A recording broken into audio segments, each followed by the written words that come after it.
ceritanya sampai kamu jatuh cinta banget sama Wakatobi? Kebudayaannya tuh kuat banget, banyak sekali. Aku tuh menantang diriku selama 4 tahun, ini daerah harus dari nothing to be something. Terumbu karangnya banyak banget, karena itu pusat Coral Triangle. Nah, gimana adaptasi suku Bajo? Saya bilang ada mall terbesar di dunia di sini. Mall Itu Mall A. Ini Wakatobi loh. Hari Minggu Tamasya ke destinasi wisata tadi. Kita jalan-jalan ke Wakatobi sekarang. Yeay!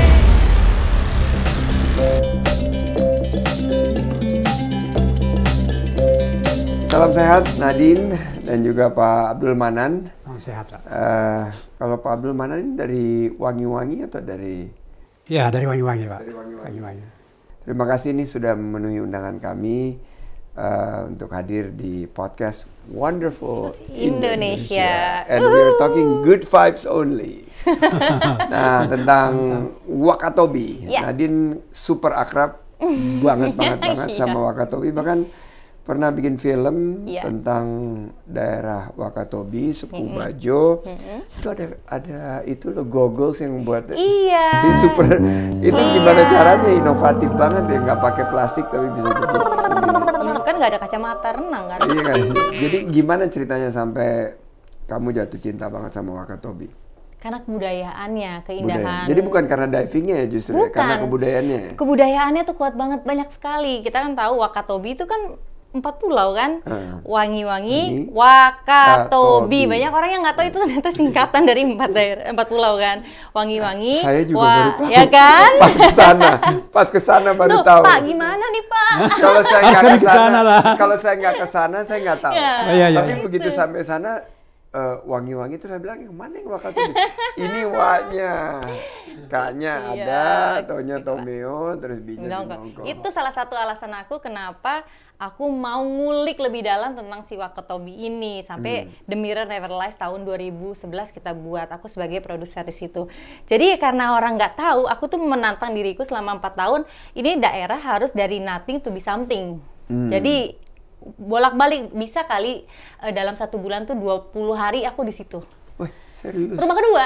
Rumah kedua. Karena merasa tertantang untuk mengangkat daerah itu. Oke, aku tahun ini udah 2 kali ke sana dan ya selalu terburu-buru ya, pengennya sih lebih lama lagi. Jadi kalau 20 hari pasti senang banget di sana. Tapi terus develop the love for diving juga kebetulan setelah kebudayaannya. Dan kalau di rate diving di Wakatobi ini kan Nadine udah diving, waduh, di banyak banget destinasi. Tapi kalau Wakatobi ini masuk nggak di your top 3 dream dive spots? Masuk. Kenapa? Karena Wakatobi termasuk di Coral Triangle dan kalau kita tarik garis itu Wakatobi di bagian lekukan itu, yang mana itu pusatnya. Pusatnya itu dalam arti terumbu karangnya banyak banget jumlahnya. Kemudian penghuni bawah lautnya dari ikan besar sampai ikan kecil itu ngumpul di situ karena itu pusat Coral Triangle. Jadi ya kenapa harus dijaga biar apa ya bilang, rantai makanan di situ tuh tetap terjaga sampai daerah-daerah lain juga pasti juga akan kena kan. Kalau semua terjaga semua pasti aman gitu. Nah, jadi Wakatobi sih cemas sih, harus kesana untuk ngelihat baik itu divingnya, budayanya, suku Bajonya kuat sekali di situ. Dan film itu juga, filmku itu tentang Bajo. Kenapa harus diangkat itu semua? Karena biar orang tahu kenapa harus dijaga. Kan nggak lucu ya anak cucu kita ngelihat keindahan Wakatobi atau cerita tentang Wakatobi cuma dari buku. Kan nggak lucu kan? Harus in person mereka datang ke sana. Iya. Nah, saya mau ke Pak Abdul Manan yang merupakan salah satu tokoh yang saya kepengen ketemu karena beliau ini selain Pak Presiden Jokowi, dia juga presiden juga. Iya, betul. Dia tuh jabatannya presiden juga, Presiden Bajo. Nah, sektor pariwisata ini di Wakatobi juga sudah mulai menggeliat kembali. Tapi kita ada masalah penerbangan waktu itu. Betul. Dan izin sudah mulai dibuka kembali untuk berkegiatan. Bagaimana sekarang situasi di Wakatobi? Apakah sudah mulai terlihat titik terangnya menuju ke pemulihan?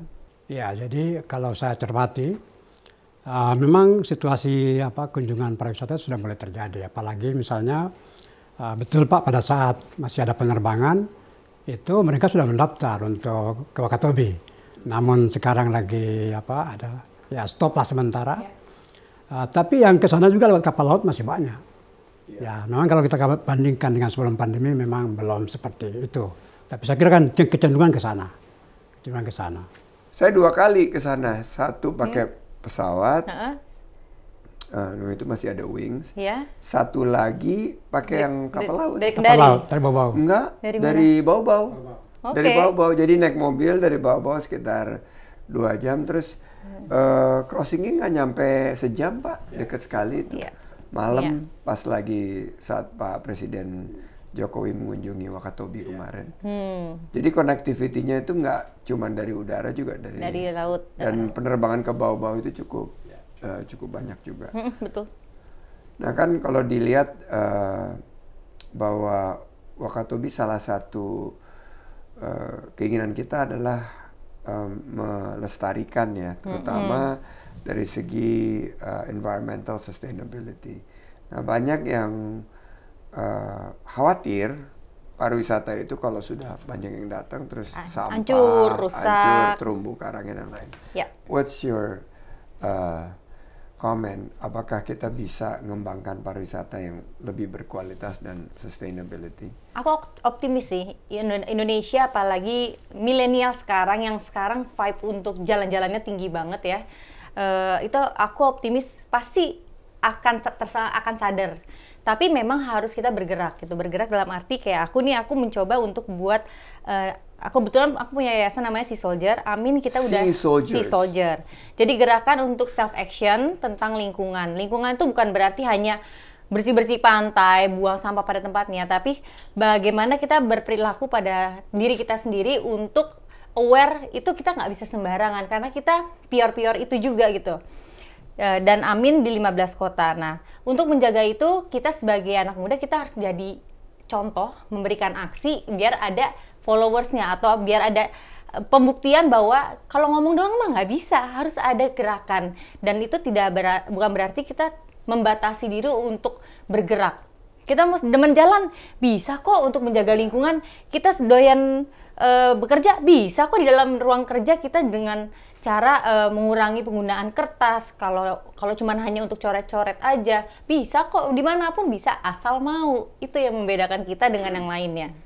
Nah, berarti kan perlu kesiapan SDM ya. Iya, betul. Dan masyarakat yang sadar terhadap kelestarian lingkungan maupun sadar wisata juga. Pak Manan sendiri melihat di Wakatobi ini kesiapan masyarakat dalam menyambut wisatawan dan pariwisata yang berkualitas dan berkelanjutan ini seperti apa?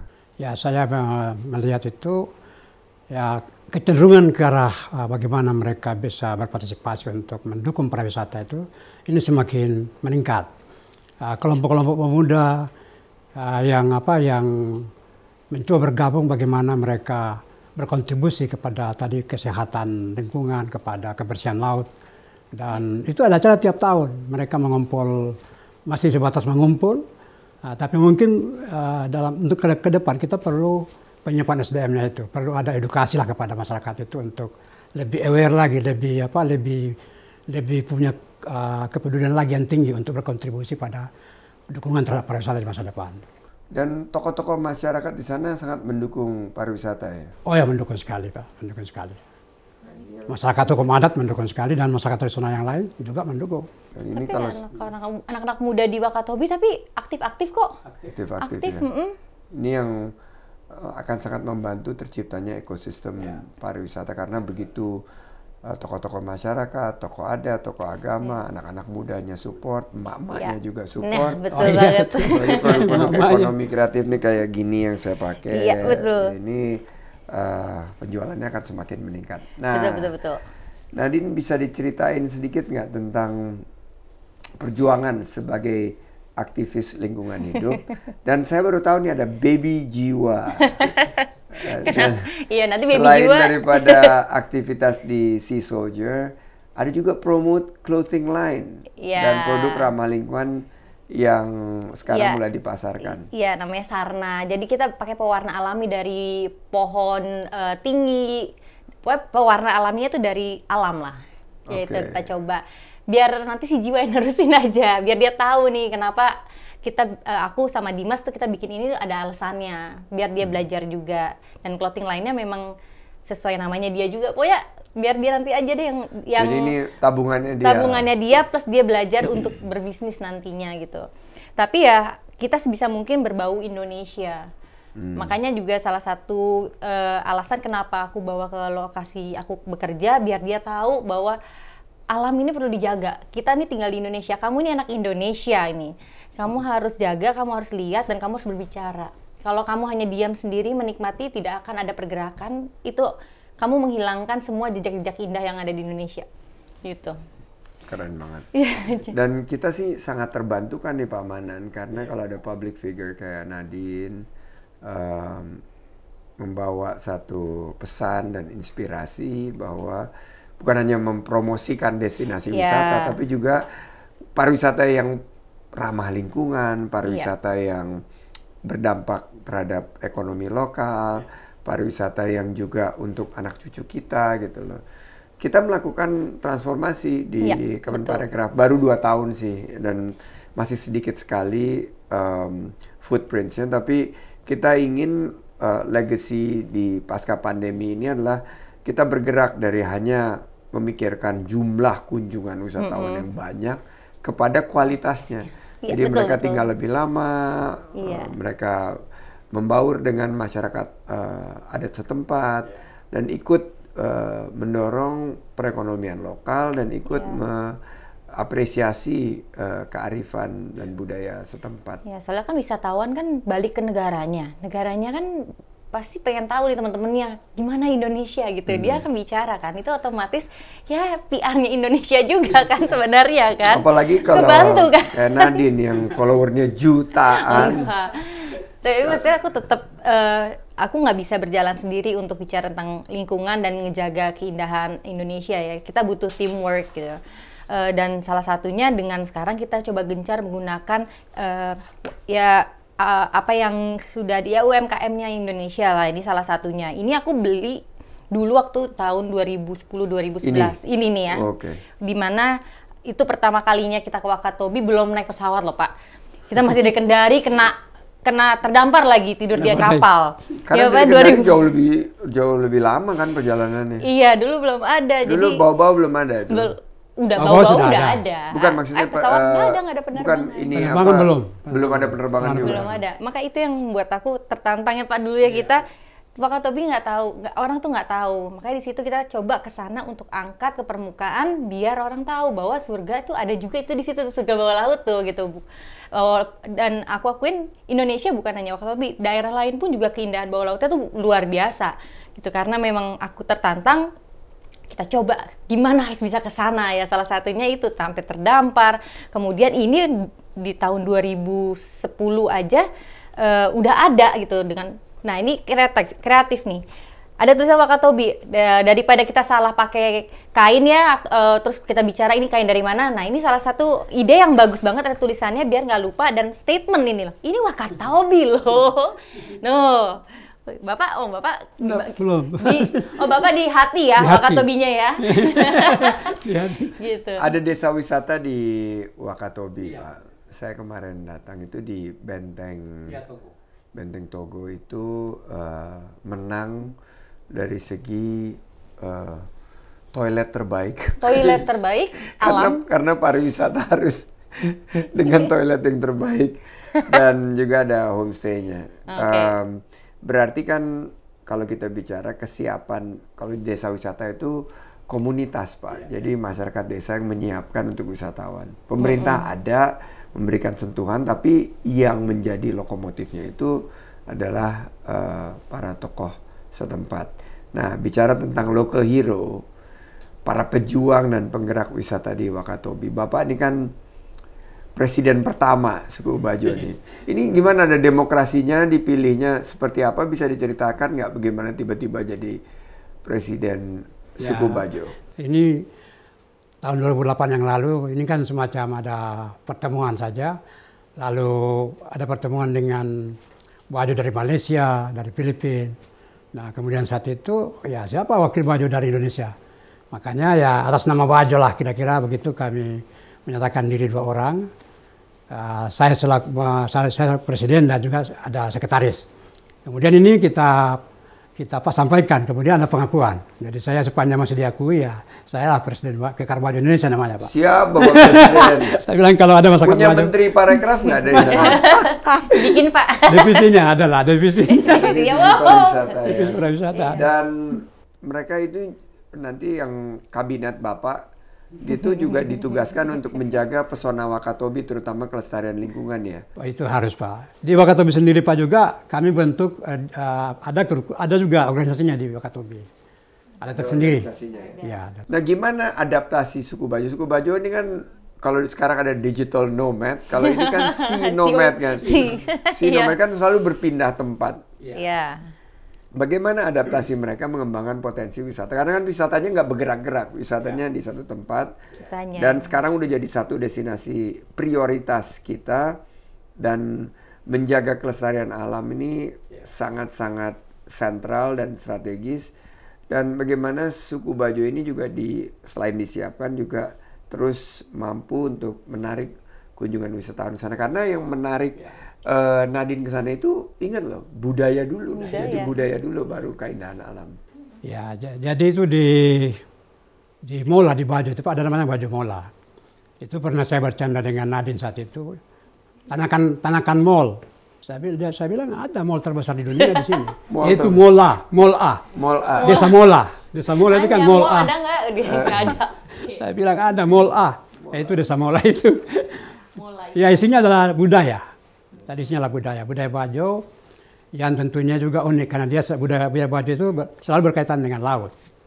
Nah, berkaitan adaptasi tadi memang tentunya harus ada behavior yang harus disesuaikan dengan pengembangan pariwisata itu. Jadi kalau behavior itulah misalnya behavior itu yang dirubah, jangan memelihara ego, tapi dia harus ekosistem sehingga ada keikutsertaan untuk membangun tadi ekosistem pariwisata itu. Kalau dia ego kan berarti fokus pada budayanya saja. Tapi karena dia merubah pola itu menjadi menempatkan diri sebagai bagian dari pengembangan pariwisata di Wakatobi, maka ya dia bisa adaptasi. Tapi kalau bertahan nggak mungkin adaptasi. Nah itu teori adaptasinya begitu. Tapi dengan kehadiran ada suku Bajo itu memperkuat kebudayaan yang ada di Wakatobi, dan bukan hanya Wakatobi aja, kan suku Bajo ada di mana-mana ya, pengembara laut, dia berpindah-pindah. Tapi di suku Bajo di Wakatobi mereka punya tradisi. Nah ini salah satu ada scene yang memang ada di filmku juga, The Mirror Never Lies itu, jadi punya tradisi melepaskan penyu untuk bilang terima kasih kepada laut, ya kan Pak ya? Iya, jadi melepaskan penyu ya, ada tradisinya, jadi perahunya dihias cantik, bondong-bondong. Melepaskan tukik gitu ya? Iya, enggak, tapi ini penyu besar, okay. Kalau kita sekarang lagi melepas tukik ya? Gitu. Iya, pada ngelepasin, terus perempuan pakai kain ini, kasopo jupu-jupu, tapi biasanya suka yang diikat aja gitu. Laki-laki pakai topi ya Pak ya? Pakai topi seperti itu.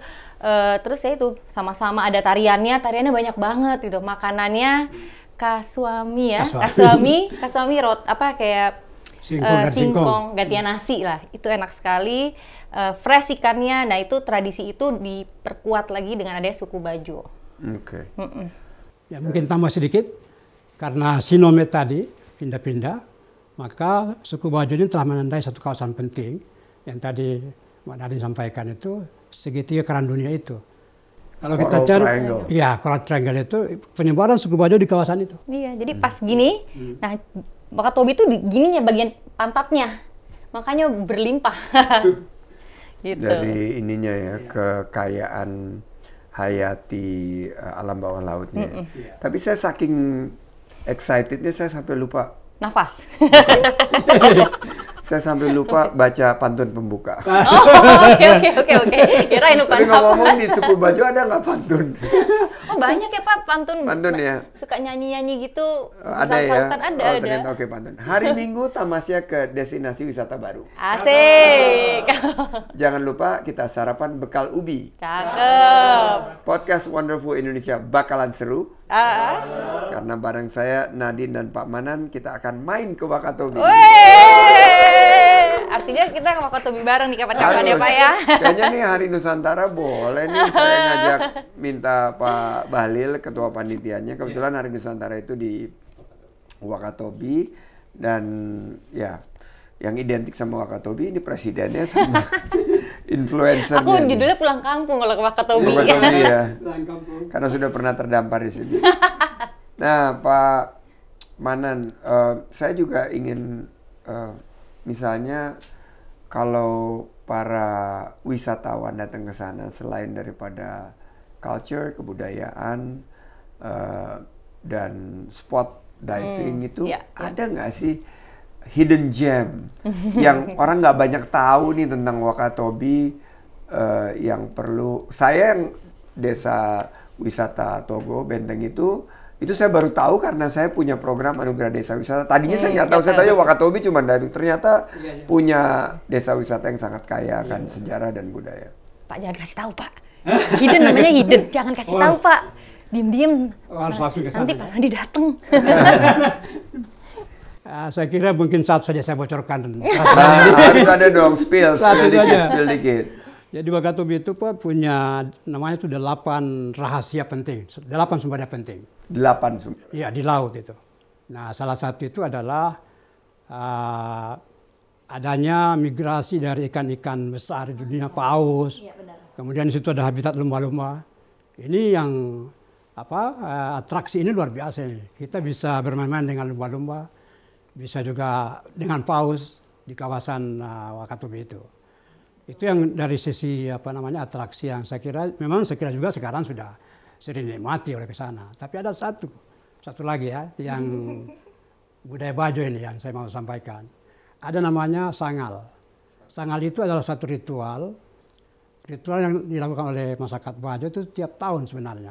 Dalam rangka tadi berterima kasih, bersyukur atas rezeki yang didapat selama setahun yang lalu atau sebelumnya.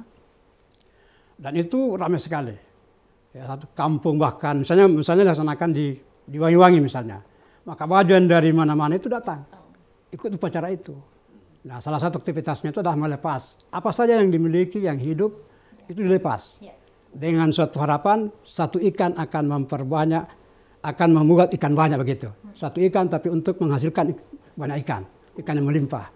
Nah, itu yang disebut sangal tadi dan itu ritualnya sangat menarik karena membuat para pengunjung itu yang pertama memang menarik, yang kedua adalah berpengalaman. Karena juga akan ikut melepas ikan itu, melepas penyu, melepas lobster atau biota laut lah begitu. Dia akan berpengalaman. Dengan demikian saya kira dia akan engagement, dia akan jatuh cinta terhadap tradisi itu, sehingga nanti mungkin ke depan dia akan kembali lagi.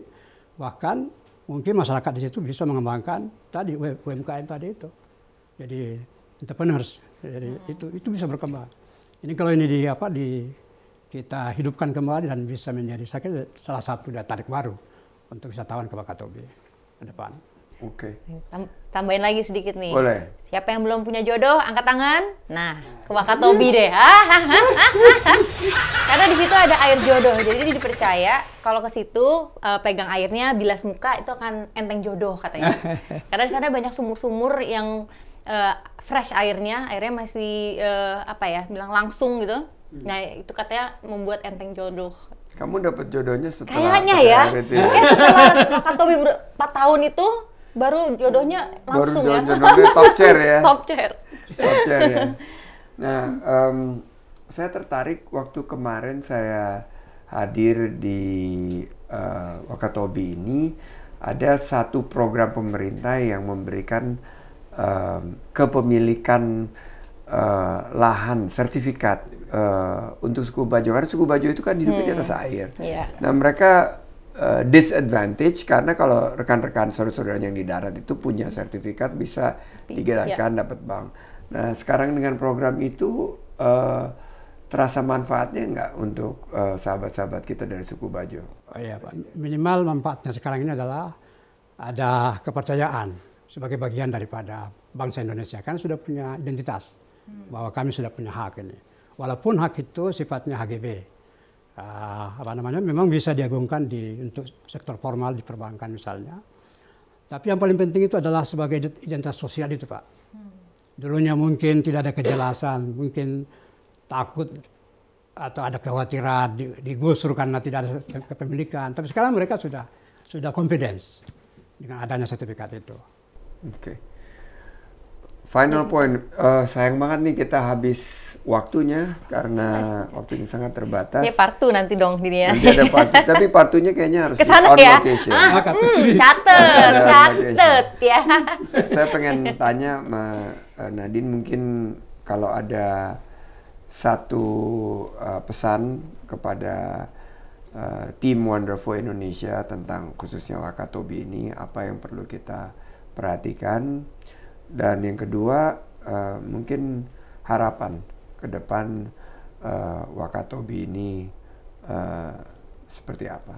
Ya, harapannya Wakatobi lebih mendunia ya. Sekarang udah dikenal memang mendunia, tapi lebih mendunia. Tapi alangkah baiknya bila kita mengangkat daerah Wakatobi plus daerah-daerah lainnya, bukan karena keindahannya aja, tapi karena masyarakatnya peduli akan lingkungannya. Kenapa? Karena itu abadi untuk generasi berikutnya. Karena kalau sekarang ya kita menikmati, tapi kita juga bisa memberikan sesuatu untuk generasi selanjutnya, yaitu aset Indonesia ini dijaga. Jadi Wonderful Indonesia jangan hanya wonder atau wondering aja kapan ya sini, datang, lihat, bicara, dan beraksi. Jaga lingkungan wondering ini. Terus perutnya full. Tuh kan. Wondering. Kebanyakan makan ubi. Ngayal. Menghayal. Ya ngayal gitu. Sekarang waktunya buka jendela, keluar, melihat, dan berbicara. Keindahan itu jaga dengan aksi, lingkungan terjaga, jadi generasi selanjutnya juga bisa menikmati seperti kita menikmati. Oke. Pesan penutup dari Pak Manan. Ya, kalau pesan dari saya untuk Wonderful Indonesia Pak, itu bagaimana kalau kita bertransformasi dari selama ini mengandalkan udara sebagai transportasi untuk pengembangan pariwisata menjadi jalur laut, lewat laut. Dan saya kira itu sudah ada di RPJMN kita tahun pertama itu tentang jalur pengembangan pariwisata bahari. Dan itu ada 8 jalurnya itu, 8 jalur yang dikembangkan. Tapi itu selama yang lalu itu tidak berkembang, tidak dijalankanlah begitu. Nah, bagaimana kalau ke depan kita menggunakan jalur pariwisata bahari ini betul-betul lewat kapal, supaya kita sebagai negara maritim kita buktikan kepada dunia bahwa kita ini maritim, ya udara terus. Itu kira-kira saya punya saran. Ya karena kita adalah negara bahari. Ya, kita negara kepulauan. Dengan archipelago, negara kepulauan 17.000. Nah tadi jawabannya dari Pak Manan dan Nadine mengukuhkan kita harus menjadi wisatawan yang bertanggung jawab. Jadi Wonderful Indonesia itu harus sinonim dengan wisatawan yang bertanggung jawab, mempromosikan pengalaman berwisatanya di Wakatobi, dan tentunya meninggalkan kenangan yang indah dan menghormati alam dan kearifan budaya lokal. Itu pesan yang tadi kita dapat dari Pak Manan dan Mbak Nadine. Dan untuk penutup, pantunnya dibaca oleh Mbak Nadine. Nggak bisa digedein. Bisa. Oh udah. Harus pakai kacamata ya? Enggak. Udah sih. Udah. Menolak tua. Menolak tua. Ya, oke. Naik perahu keliling pulau. Cakep. Turun menyelam ke terumbu karang. Cakep. Sobat dan juga Besti nggak perlu galau. Cakep. Kita jalan-jalan ke Wakatobi sekarang. Sampai jumpa di Wakatobi Hari Nusantara di bulan Desember. Thank you. Thank you. Terima kasih banyak. Thank you, Pak.